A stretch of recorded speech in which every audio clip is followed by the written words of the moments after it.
Greetings to all. This time we are talking about the founder of Kwanzaa, Karenga.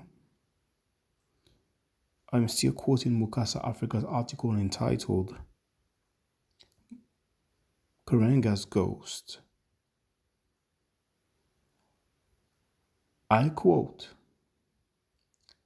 I will close with a quote of Brandon Stewart's article, The Story of Ron Karenga, Kwanzaa's founder, detailing some of the torture the woman endured. You be the judge. It is not the creation of Kwanzaa, however, that is Karenga's most controversial part of his history. In 1971, Karenga was convicted of kidnapping and torturing two women from his US organization. He was sentenced to 1 to 10 years in prison. After obtaining the original Los Angeles Times articles from this time period, the case appears no less bizarre. During the trial, Deborah Jones described the brutal physical abuse inflicted on her and another 20-year-old woman, Gail Davis, by Ron Karenga and 3 of his followers because they were suspected of poisoning Karenga. Jones testified in graphic detail how she and Davis were whipped with an electrical cord and beaten with a karate baton after being ordered to remove their clothes. She further testified that a hot soldering iron was placed in Miss Davis' mouth and placed against Miss Davis' face and that one of her large toe was tightened in a vice.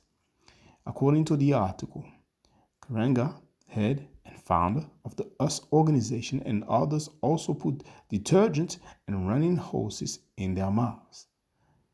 That last bit was added by Karenga, who was upset because she, Jones, would not cry. The reason behind the abuse was apparently because Karenga feared that the two women had placed crystals in his food that would kill him. According to damning testimony by his wife, Brenda Lorraine Karenga, she heard him tell the victims that he wanted them to reveal where they were hiding the poison. She further testified that she heard screams and yells coming from the garage where the defendants were holding Deborah Jones and Gail Davis and noises which sounded like someone was being whipped. The Times reported that during the trial that scars from the cuts on Jones' back were shown to members of the jury, and that Jones testified that Karenga finally let them go, but only after threatening to shoot them in the hands. That's the end of the quote. Well, what else can I say?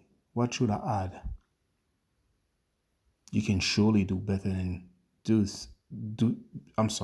can surely do better than this, better than celebrating Kwanzaa, knowing the deeds of the founder and knowing that this is a plagiarism of an Abrahamic holiday which doesn't have anything to do with Africa. But it's up to you. To each his own. Take care for now.